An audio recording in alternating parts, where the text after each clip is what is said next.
नमस्कार दोस्तों, मैं हूँ निशो और मेरे चैनल निशो डिवाइन वेल्स में आप सबका बहुत बहुत स्वागत है। तो दोस्तों, कैसे हैं आप सब? आई होप आप सब लोग अच्छे होंगे, स्वस्थ होंगे और मस्त होंगे। दोस्तों, आज की वीडियो में मैं आप लोग को बताने जा रही हूँ पितृपक्ष के दौरान किस मंदिर में दर्शन करने से पितृ दोष से मुक्ति मिलती है और किस तरह से हम अपने पितरों को खुश कर सकते हैं। दोस्तों, पितृपक्ष के दौरान इस मंदिर में ज़रूर आप दर्शन करने जाएं और आपको मिलेगी पितरों के दोष से मुक्ति। दोस्तों, सनातन धर्म में पितृपक्ष का विशेष महत्व है और यह 16 दिनों तक मनाया जाता है। लोग इस दौरान अपने पितरों की पूजा करते हैं और इन दिनों पितृ पूजा, पितृ तर्पण और पिंडदान करना बहुत ही फलदायी माना जाता है। ऐसा कहा जाता है कि इससे पितृ दोष से मुक्ति मिलती है और साथ ही जीवन में शुभता का दोबारा से आगमन होता है। दोस्तों, पितृपक्ष जो है बहुत ही काफ़ी मतलब महत्वपूर्ण होता है हर किसी के लिए और इस दौरान लोग अपने पूर्वजों की पूजा वूजा करते हैं। दोस्तों, पितृपक्ष की शुरुआत जो है वो हो चुकी है और आज हम आपको महादेव के ऐसे मंदिर के बारे में बताने जा रहे हैं जहाँ के दर्शन मात्र से ही पितृदोष दूर हो जाता है। यहाँ भक्तों की भारी भीड़ जुटती है। आप भी इस मंदिर के दर्शन करने जा सकते हैं। दोस्तों, श्रद्धा भाव के साथ श्राद्ध एवं तर्पण किए जाना बहुत ही ज़रूरी है और संतुष्ट होकर ढेर सारा आशीर्वाद देते हुए अपने लोग को वापस जो है वो चले जाते हैं हमारे पितर लोग। जो अब अगर आप इस पवित्र धार्मिक स्थल पर जाकर वहाँ पे महादेव के दर्शन करें तो, लेकिन कई बार किसी भूल चूक की वजह से पितृदोष भी हो जाता है जिसकी वजह से घर में कोई ना कोई परेशानी बनी ही रहती है। पितृदोष को दूर करने के लिए कई तरह के उपाय किए जाते हैं। दोस्तों, भारत में कई ऐसे धार्मिक स्थल हैं जहाँ पर पितृदोष को दूर करने के लिए पूजा अर्चना की जाती है। इन्हीं धार्मिक स्थलों में एक है दक्षेश्वर महादेव मंदिर। ऐसी धार्मिक मान्यता है कि यहाँ दर्शन मात्र से ही पितृदोष का साया दूर हो जाता है। तो आइए जानते हैं इस मंदिर के बारे में। दोस्तों, यह मंदिर जो है वह उत्तराखंड में स्थित है और इसे दक्षेश्वर महादेव के मंदिर कहते हैं और यह उत्तराखंड राज्य के हरिद्वार के कनखल में स्थित है। पौराणिक मान्यता के अनुसार इस मंदिर का नामकरण माता सती के पिता के नाम पर किया गया था। धार्मिक रूप से यह मंदिर बहुत ही महत्वपूर्ण है। ऐसा कहा जाता है कि इस मंदिर में आकर शिव जी के दर्शन करने से मन की सभी मनोकामनाएं पूर्ण होती हैं और यदि किसी व्यक्ति के घर में पितृदोष का साया है तो दर्शन मात्र से वह दोष का निवारण हो जाता है। दोस्तों, दक्षेश्वर महादेव मंदिर से जुड़ी पौराणिक कथा जो है प्रचलित, वो मैं आपको सुनाने जा रही हूँ।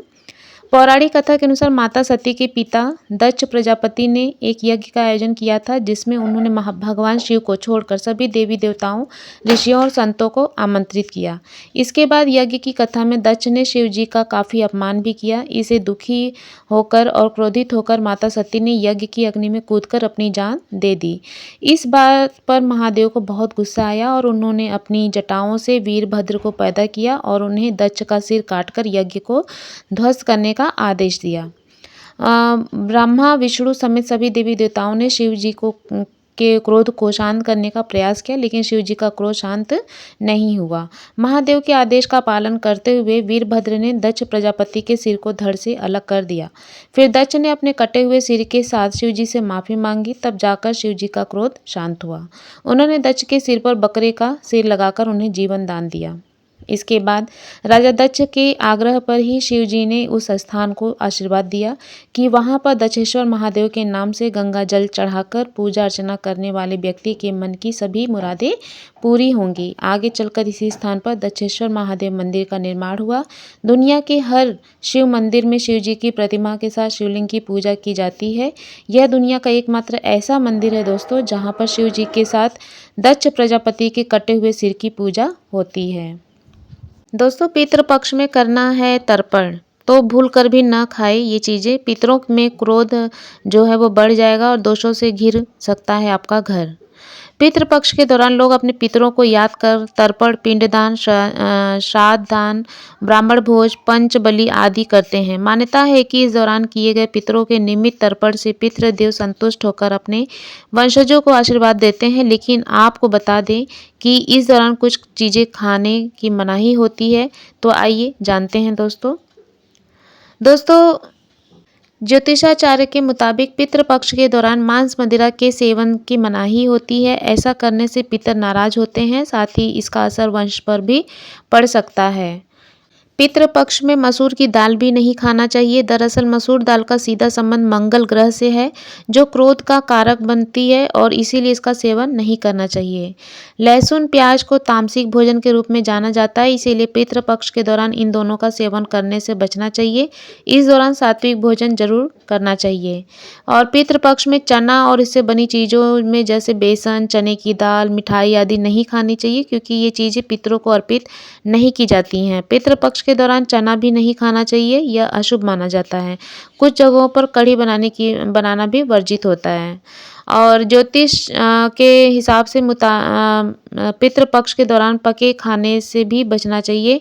दरअसल माना जाता है कि इन्हीं चावलों से पितरों का श्राद्ध किया जाता है। इसमें कच्चे चावल का इस्तेमाल किया जा सकता है।